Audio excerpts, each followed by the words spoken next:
So Brother Bernie was just on MSNBC, and he did a smashing appearance. If you're a right-winger watching, hey, great news for you. Biden's former press secretary kind of got danced all over by Brother Bernie. Got corrected a whole lot. You'll enjoy that. And in general, if you're sick of lefties not making a very good account of themselves when they're on corporate media, this will be a special treat because Bernie, I feel, knocked it out of the park. Here he is. I can think of few people better to discuss all of this with than Senator Bernie Sanders, who joins me now. He's the author of the new book, It's Okay to Be Angry About Capitalism. I don't know how you found the time to write a book amidst everything going on that touches on so many issues impacting all of us. And we're going to get to It is a hell of a good book, by the way. We played a little bit of it on the stream. We're going to play some more, I think, later this week. But yes, great book. Definitely gets the WYCD recommendation. that in a moment, but I just wanted to start with a few items in the news this week. There were new revelations, Senator, this week about Supreme Court Justice Clarence Thomas and his financial relationship with billionaire Harlan Crow. And just this morning, there's even new reporting about some inaccuracies on his financial disclosure forms. Your colleague, Senator Sheldon Whitehouse, is calling on the Department of Justice to investigate Clarence Thomas for potential ethics violations. Do you back Senator Whitehouse's call? Well, I think Senator Whitehouse is on the right track. The Supreme Court does not have to go along with the same type of ethics rules that members of Congress and other judges do. And it's time we ended that leniency for the Supreme Court. Some of what we're reading about in terms of Judge Thomas is really quite outrageous, and I think it needs to be investigated. By the Department of Justice? Yes, right. And a number of colleagues of yours in the House and in the Senate, too, have said he should be impeached. Do you think that if wrongdoing is found, he should be impeached? Well, I think the first thing you want to do before you impeach somebody is investigate the situation. And I think that is what the Department of Justice should be doing.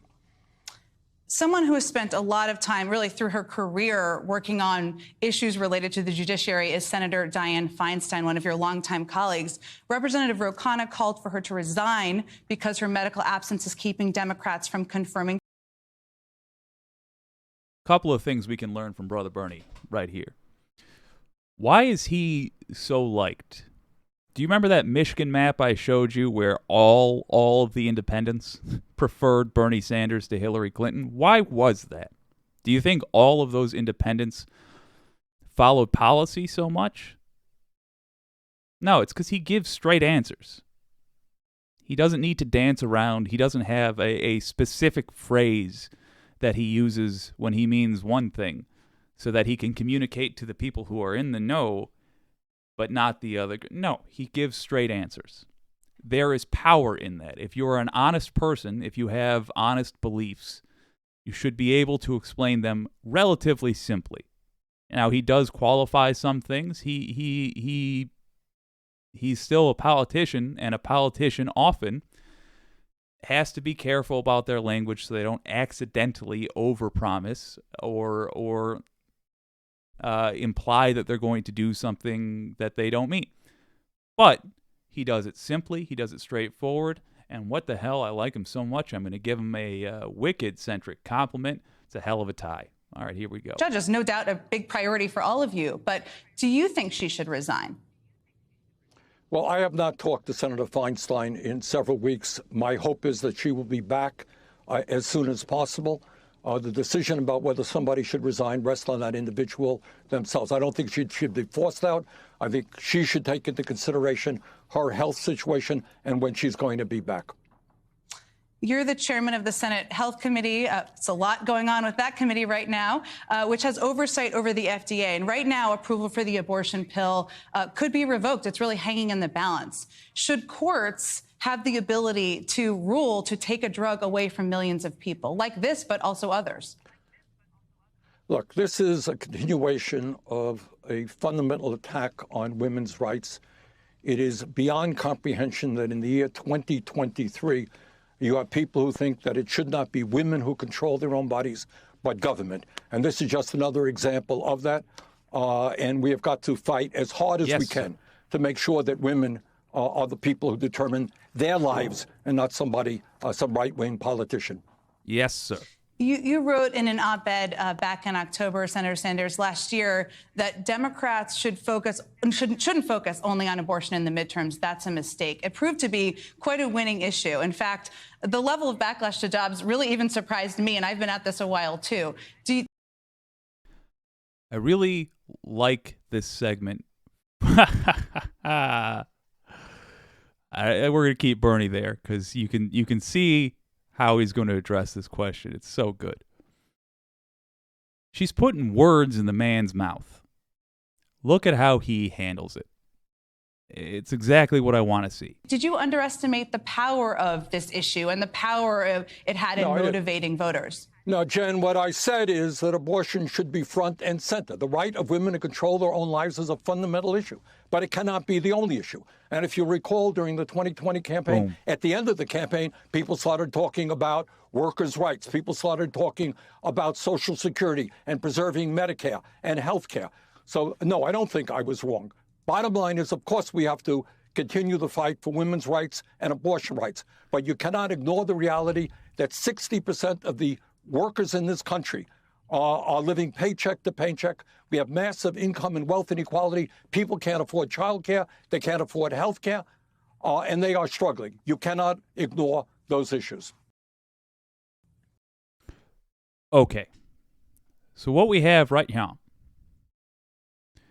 we have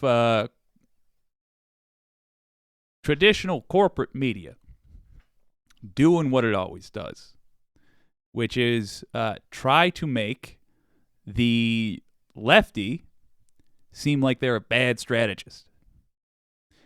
And we have Bernie setting her straight. Good.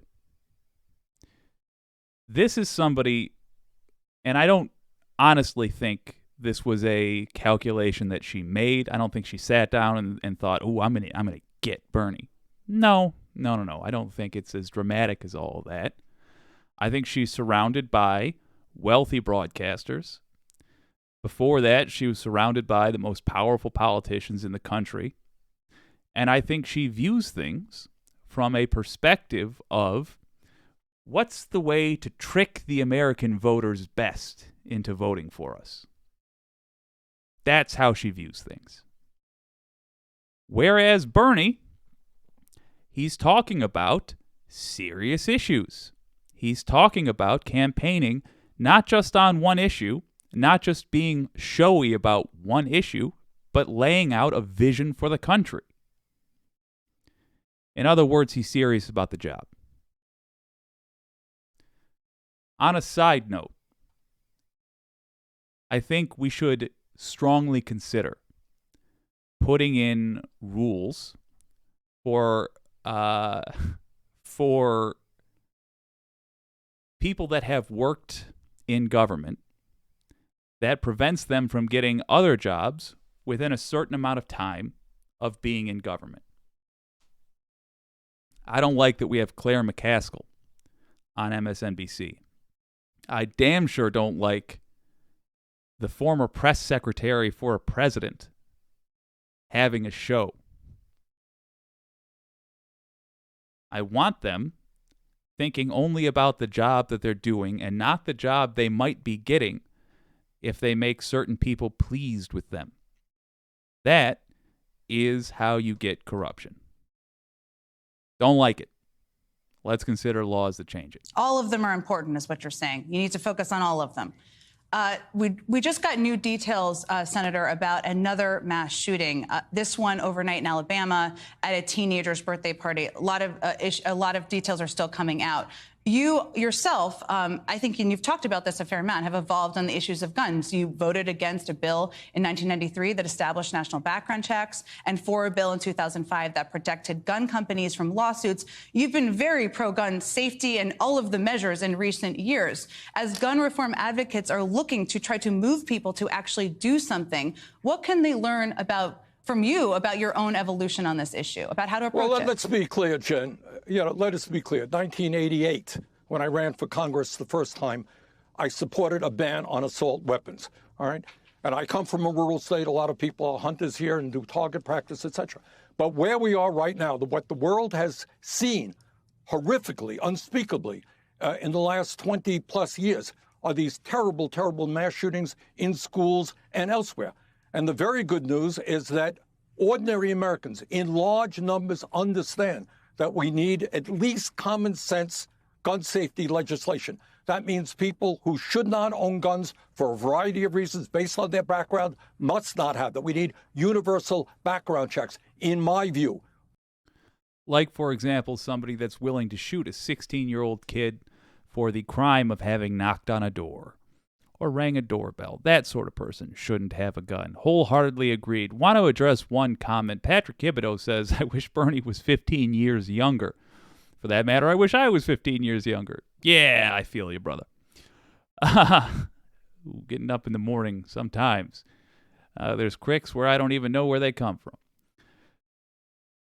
But I want to point something out here. We can all be, most of us are 15 years younger than Bernie. Just on average. We can all be Bernie Sanders. We can be a local Bernie Sanders. Listen to how he answers questions. He just corrected Jen Psaki there. And he didn't do it with some clever speaking trick. He doesn't have a secret book. He just corrected the record. He did it with regular language. If you are approaching government honestly, you will find, and I'm talking get on your local school board, get on to your town's city council or your town's council. Wherever you live, get into local politics. Hey, you'll get a nice little bonus. You're like, what is it, like $1,000 in the average town? That's what they pay people on their council. Like $1,500 a year. Okay, nice. That's a nice little thing. In exchange for that, you attend 12 or so meetings, and you vote on behalf of the people around you. And when they ask you to explain why you voted this way or that, the secret to being able to answer that question easily is don't take bribes, don't do things for nefarious reasons.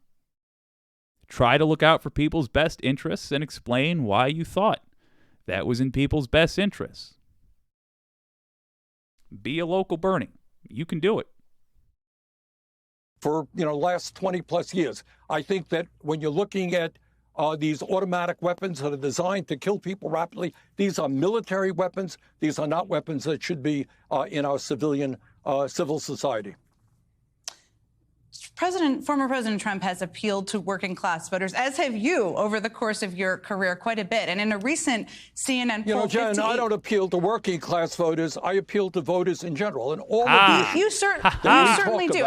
You certainly do, Senator. I have a point here. Let me get to it. In a recent CNN poll, 58% of Republicans without a four-year college degree said nominating Trump again would give the party its best chance of winning in 2024. And you have warned about not focusing on issues that are important to a range of workers, range of Americans in the working class. Are Democrats underestimating Trump? Is that something you're concerned about as you're watching? Of course they're underestimating Trump.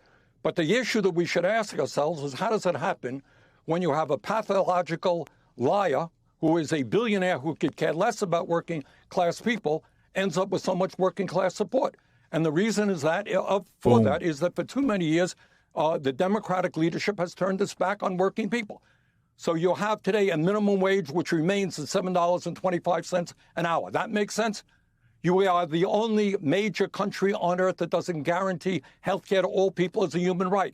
talking to you 50 miles away from the Canadian border. They spend one half as much as we do per capita. You guarantee health care to all people. We pay the highest prices in the world for prescription drugs. We have corporations who... Just to be clear, because I got to deal with this all the time. I catch heat for this constantly.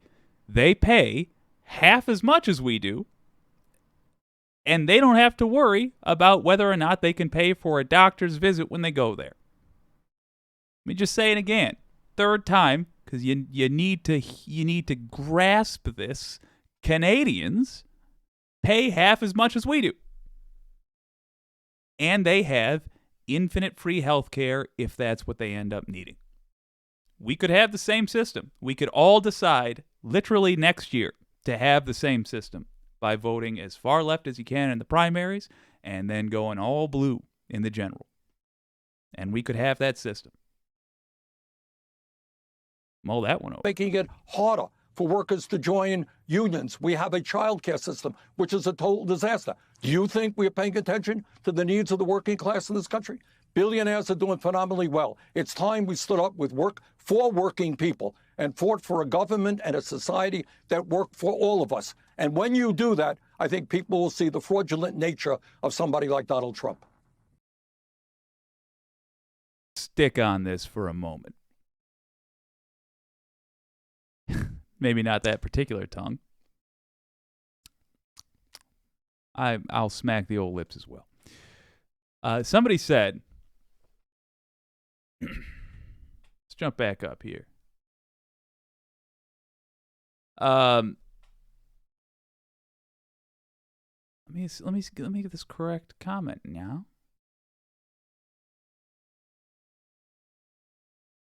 All right.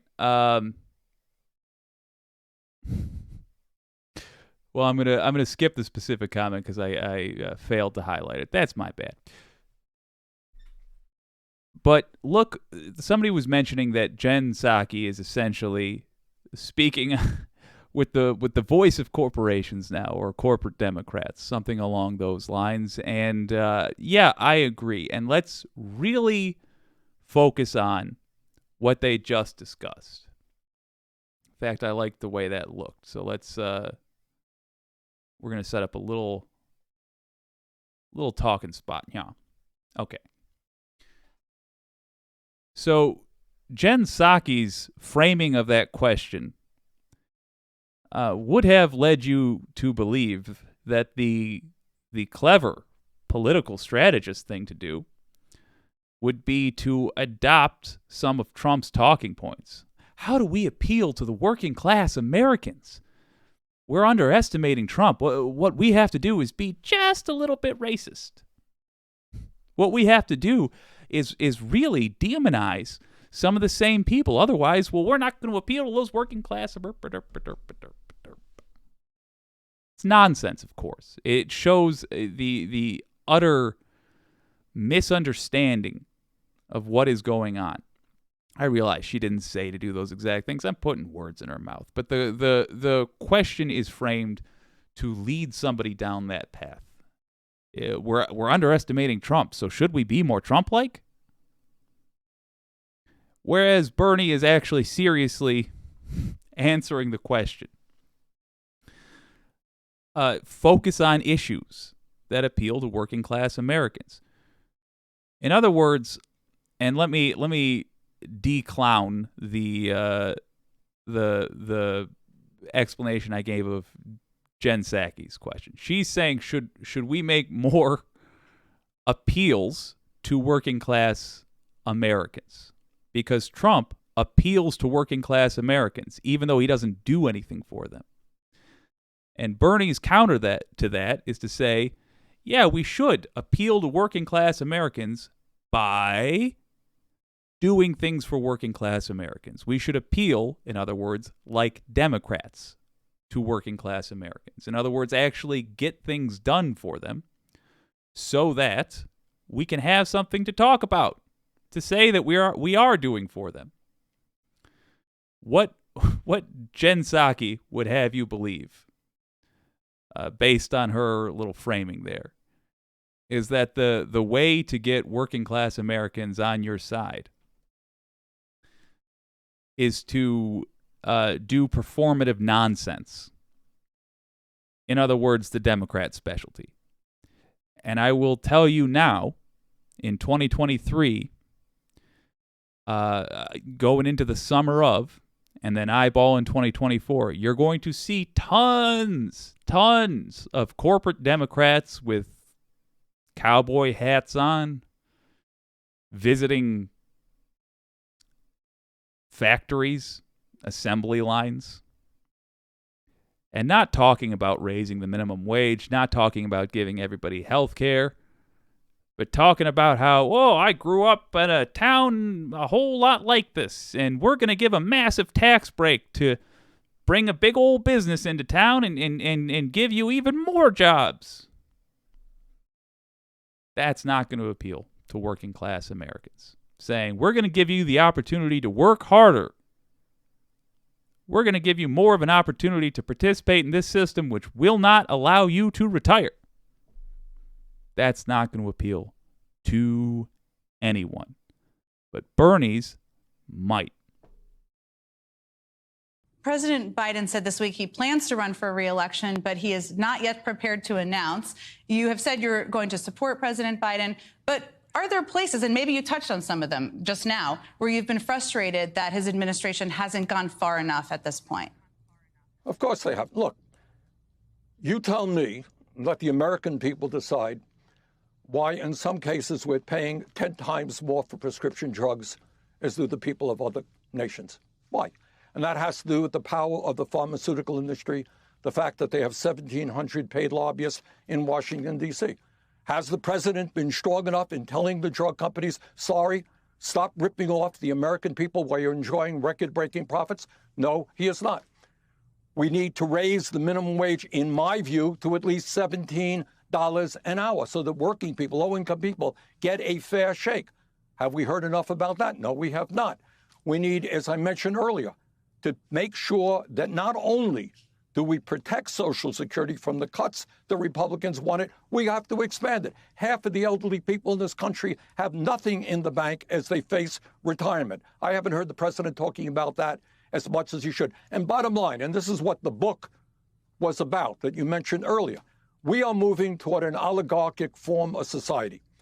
And I know that that is not comfortable for people to hear, but it's important that we discuss this issue. We have more income and wealth inequality today than we've ever had. We have more concentration of ownership than we have ever had. We have a corrupt political system which allows billionaires through super PACs to buy elections.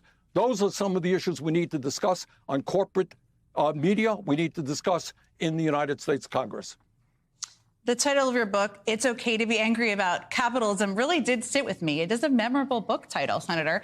Of all the things voters are angry about, and there are many, abortion, the lack of progress on gun reform, even Clarence Thomas's questionable relationship with a billionaire. I know how you feel about billionaires. Why should capitalism be at the top of that list? Why was that important to be in the title of that book? Jen, what's important? Abortion is a huge issue. Social justice is a huge issue. But, you know, sometimes the corporate media forgets about it and Congress forgets about it. You and I are chatting today. Do you know that there are tens and tens of millions of Americans who cannot afford health care, who are scared to death that if their kid or their parent gets sick, they don't know what's going to happen? There are people working for starvation wages. There are moms who can't afford to send their kids to decent childcare, can't even find a slot. Those are issues of enormous consequence we don't talk about. Boom. Now, you tell me, you got three people on top today who own more wealth than the bottom half of American society. Is that an issue we should be talking about? Does that sound like we have an economy that works for all of us or just the few? Is that an issue worth discussing? We're talking about it now, Senator, so I'm happy to have you on. I wanted to ask you about I did want to ask you, sir, about President Biden's nomination of Julie Su. The link to the full clip is, of course, in the description. You can check it out if you want. But Bernie just knocked it out of the park with those answers, and I think with laying out how the political class should be addressing the issues of working folks, and should be handling, frankly, if you're on the left, all of these interviews. Just tell it like it is. Don't be afraid of it. We're going to end this segment, but then I want to tell you, first of all, what can you do? Vote in primaries. And vote, in my opinion, as far left as you can. But no matter where you fall on the spectrum, get your voice heard. They are there for a reason. Make sure that the person running has the beliefs that you do, or as close to them as you can get. And now we're going to go to the first ever call-in segment of the show. It is